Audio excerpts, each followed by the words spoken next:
Une silhouette imposante, surtout lorsqu'elle déboule de face, des performances quasiment bestiales, surtout quand on enroule le câble, la 900 Cagiva IE ne fait pas dans le soft. En particulier la version Lucky Explorer avec sa belle robe blanche et ses décors spécial fumeur. Moto de grands espaces, héroïne de l'Afrique, elle fait un peu rapporter sur nos routes nationales. Pas de doute, la 900 Lucky Explorer est une moto d'homme. Il suffit, pour s'en convaincre, de détailler certaines caractéristiques comme la contenance du réservoir, 24 litres, la hauteur du siège, 90 cm, ou le poids à vide, 200 kg. De face, les deux optiques à iode lui donnent un regard de lynx. Si cette machine est avant tout un trail au long cours, elle n'est pas dénuée de savoir-vivre. Vous voyez les raffinements du genre boîte à gants fermant à clé. La bulle de carénage est très efficace, le tableau de bord très complet avec une montre certes cheap, mais aussi une batterie de voyant et une jauge de température d'huile moteur. Bien utile la jauge car ça chauffe un peu à haut régime. Le starter s'actionne au guidon avec un système rotatif. Et les clignotants sont réellement montés sous. Star de la production italienne, la Cagiva 900 IE prend la lumière comme une diva. Et pour peu que le pilote mesure plus d'1,80 m, la position de conduite est agréable, y compris sur longue distance. Superbe fourche Marzocchi, frein à disque Nissin avec étrier double piston, petit garde-boue, l'Afrique est à vous. En dépit de sa commande hydraulique, l'embrayage est un emploi, disons, viril. Plus facile, la pédale de frein à câble inversé. Notez le méga bras oscillant Dural, les pneus Pirelli MT60 avec leur profil en écaille. Toujours l'Afrique. Ça, c'est le réglage du mono-amortisseur Öhlins. Très facile et super confort garanti. Le twin en L Ducati est celui des Superbikes. Doté d'une injection Weber Marelli, il fournit vaillamment quelques 75 chevaux et surtout 8 kg de couple. Les radiateurs abaissent la température d'huile. Ici, la pompe et le filtre à essence. Et vous avez vu le sabot, du solide. Satané point mort, très délicat à trouver lorsque la boîte est chaude. En action, la sélection, heureusement, est assez bonne.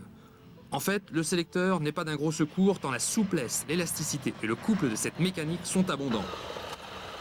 Dans le renflement très viril de son échappement, une moto d'homme, on vous l'a déjà dit, la 900 IE dispose d'une allonge très agréable. Dans les courbes, on doit au préalable s'habituer au poids et surtout au centre de gravité placé trop haut. En effet, la machine a tendance à basculer d'un bloc. Dans les grands virages, ok, mais dans les épingles, prudence.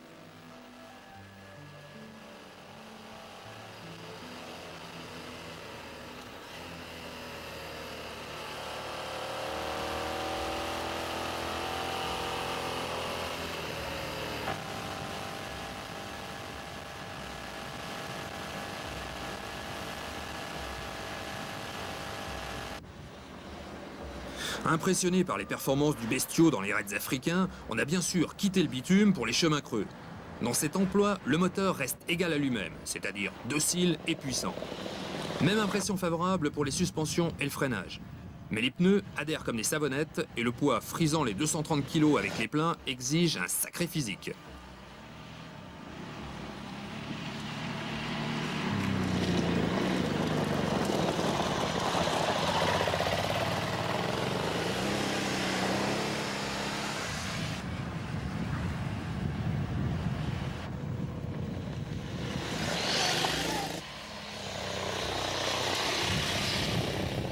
Dans nos contrées, la Lucky ne quittera donc que très rarement l'asphalte sécurisante.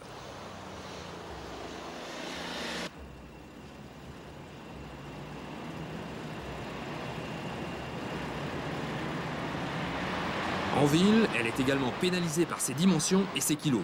Méfiance aussi avec le frein avant qui manque de progressivité.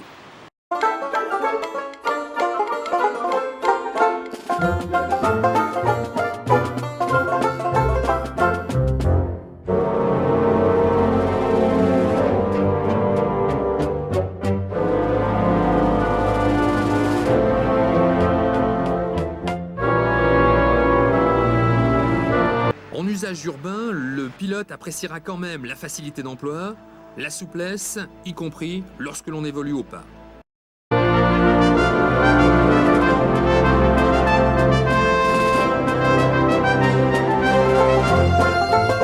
Il faut savoir que grâce à l'injection, la 900 IE est très sobre en carburant, 6-7 litres au maxi. De quoi faire un peu, très peu je vous l'accorde, oublier son prix dépassant les 7 briques sur le marché français.